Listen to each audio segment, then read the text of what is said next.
সূর্যকে পুনর্বার পৃথিবী প্রদক্ষিণ করেছে, আমি এখন আমার বাপরে দেখি না। পৃথিবীতে একটা ডাকের মধ্যে অন্যরকম একটা ভালো লাগা কাজ করে, সবকিছু খুঁজে পাওয়া যায়। সেটা হলো বাবা। ধরেন আপনি স্কুল থেকে আসলেন, স্কুল থেকে টিচাররা বলে দিল আগামীকালকে স্কুলের বেতন দিতে হবে। আপনি বাসায় এসে বাবাকে বললেন, বাবা স্কুলের বেতন দিতে হবে। ওই বেতন চাওয়াটার মধ্যে আপনার ভেতর কিন্তু কোনো লজ্জা কাজ করবে না, আপনার কাছে তখন গর্ববোধ হবে যে আমার চাওয়ার মতো একজন ব্যক্তি আমার জীবনে আছে। আবার ধরেন শুক্রবার 3টা থেকে পূর্ণদৈর্ঘ্য বাংলা ছায়াছবি চলবে, মেম্বারের বাড়ি টিভিতে আপনি সিনেমাটা দেখতে গেলেন, বাড়িতে বাবা আপনাকে খুঁজে না পেয়ে ওই মেম্বারের বাড়িতে গিয়ে আপনাকে ধরে নিয়ে এসব বাসায় কিছু মারধর করলো। মার খেতে খেতে একটা সময় আপনি বাবাকে বললেন, বাবা আর মারো না। ওই সময়ে যে বাবা ডাকটা, ওই ডাকটার মধ্যে আসলে কোনো লজ্জা নাই, ওই ডাকটার ভিতরে একটা আনুগত্যতা খুঁজে পাওয়া যায়। এটা আসলে আমরা বুঝি না।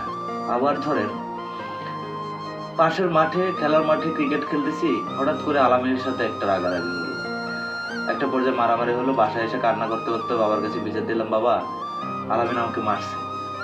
তখন বাবা সান্ত্বনা দিয়ে মাথার উপর হাত বোলা দিয়ে বললো যে ঠিক আছে, আলামিন মারছে, আলামিনের বিচার আলামিন পাবে এক সময়। ওই সময় বাবার কাছে এসে যে একটা আপনি বিচার দিলেন, ওই বিচারের জন্য কিন্তু আপনি বাবার কাছে ছোট হয়ে যান নাই, বরং আপনার কাছে এরকম মনে হবে কি যে আপনার দুনিয়াতে একটা গাছ আছে, খুঁটি একটা আছে, শক্ত একটা খুঁটি। আবার ধরেন বাবার সাথে বাজার করতে গেলেন, বাজার করতে যাওয়ার এক পর্যায়ে বাবা আপনাকে বাজার করে দিয়ে বাজারের থলেটা 2-3 বার উঁচু করে দেখলো আপনি নিতে পারবেন কিনা। জিজ্ঞেস করলো, বাবা তুমি পারবা? আপনি বললেন হ্যাঁ পারবো বাবা। তারপর আপনার পকেটে কিছু টাকা গুঁজে দিয়ে আপনাকে বললো যে ঠিক আছে, তুমি রাস্তার বাম পাশ ধরে চলে যাবো, রাস্তায় উঠবা না কিন্তু, একদম বাম পাশ দিয়ে যাবা ঠিক।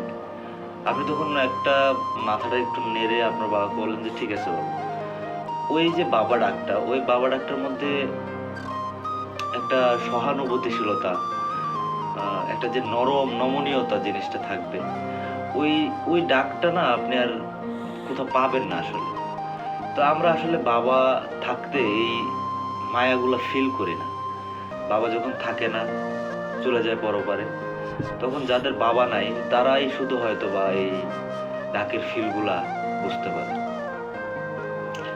ইনশাল্লাহ বাবা, সকল বাবারাই যারা ওপারে চলে গেছেন ভালো থাকুক, আর আপনাদের যাদের বাবা আছে নিশ্চয়ই আপনারাও তাদেরকে ভালো রাখবেন।